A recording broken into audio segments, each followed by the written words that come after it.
Good morning, good afternoon, good evening, family.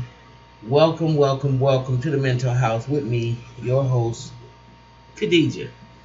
I want to make, I didn't really want to comment too much on this guy's story because I was already turned off from the situation with Stefan Clark, I think that's his name, that was shot by the police in,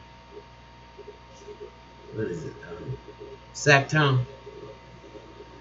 And his brother, so whatever his brother name is, um, I kind of was reluctant to say anything about these young men because of just the whole aura and the whole propaganda scene around them. But when I saw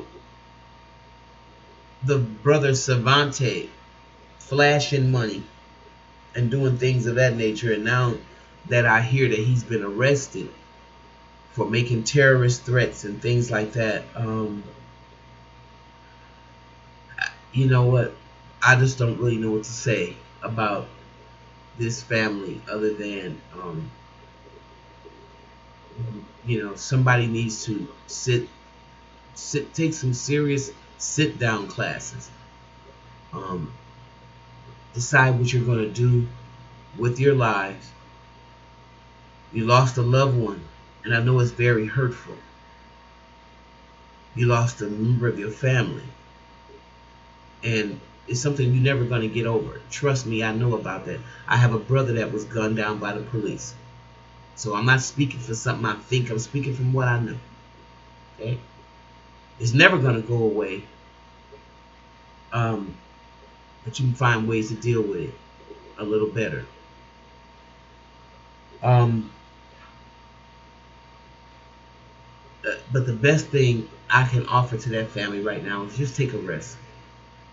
Don't have anybody else representing your family uh, until they have been vetted by the whole family, I think, to represent you. Okay? And that's really much all. That's all I'm gonna speak on that because it's not a good feeling, and it brings up my PTSD. Again, I have a brother that was killed by the police, so I take it personal. Um,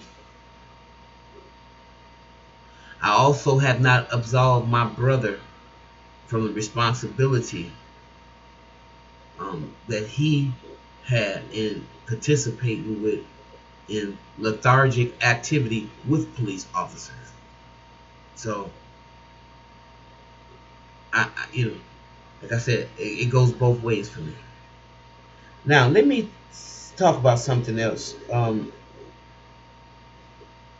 that is Holly. What was her last name? Hylton, the lady at Starbucks in Philadelphia who called the police on the two black men. First of all, to all my white listeners and white counterparts who say things like, just ignore it and it'll go away and keep your head above the fray. Shut the hell up because it's not happening to you or your children in this kind of rapid fashion. So your opinion in this situation is not even worth saying anything unless you are going to stand out there to fight this shit.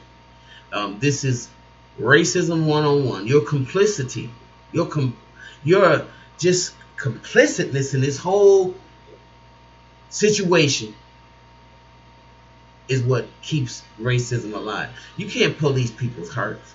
I heard the good people in that Starbucks going, "What did he do? Well, why is he being arrested? He did nothing."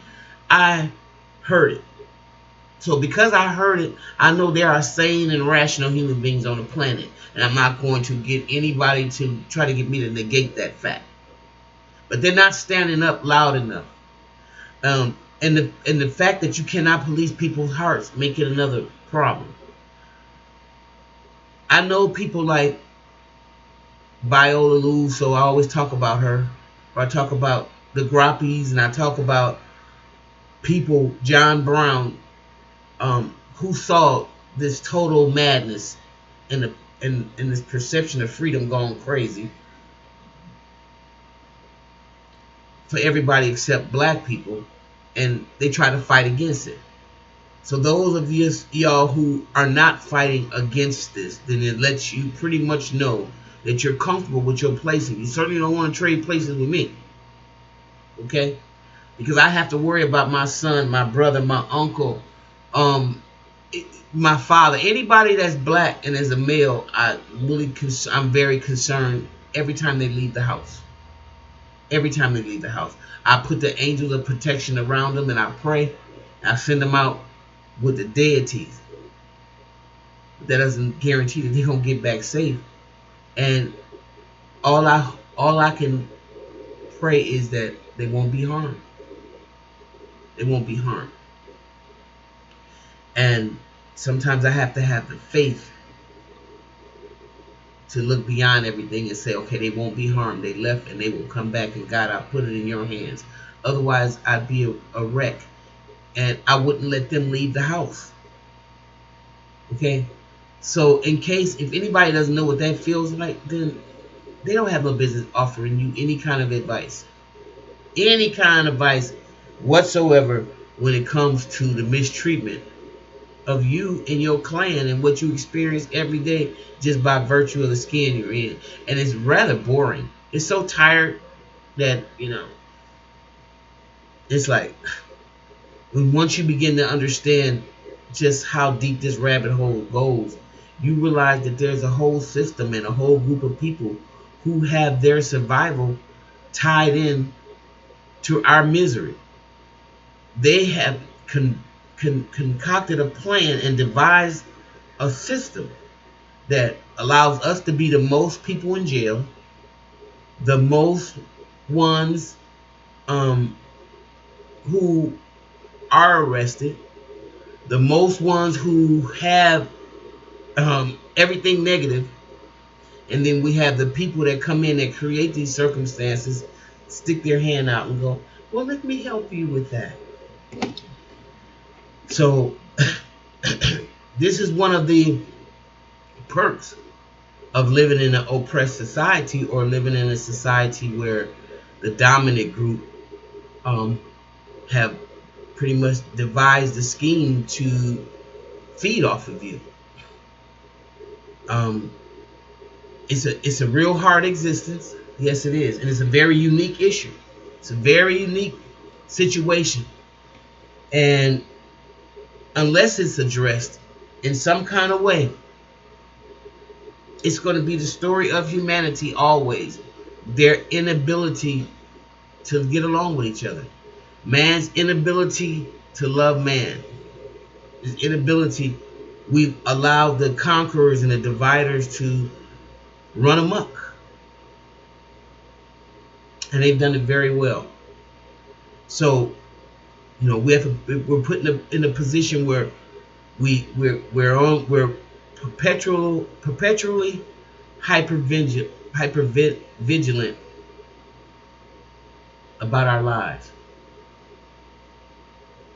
And that's kind of scary, to stay on hyper vigilance about things. So, with that being said, I wanted to make a comment about that, and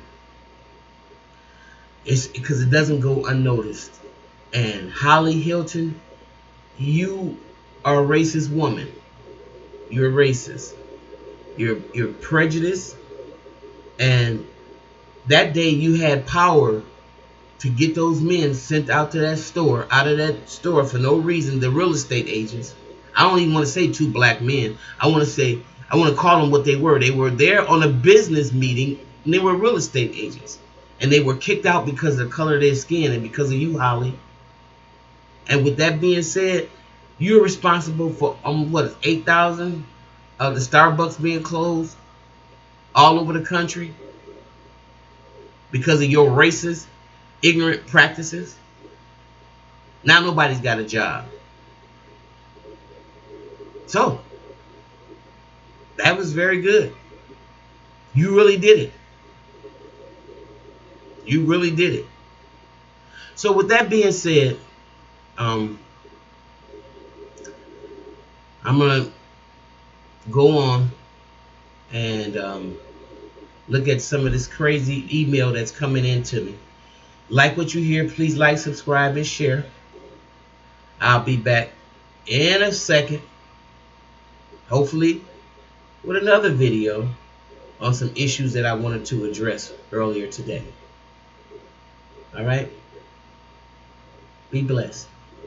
See you next time in the mental house. Bye-bye.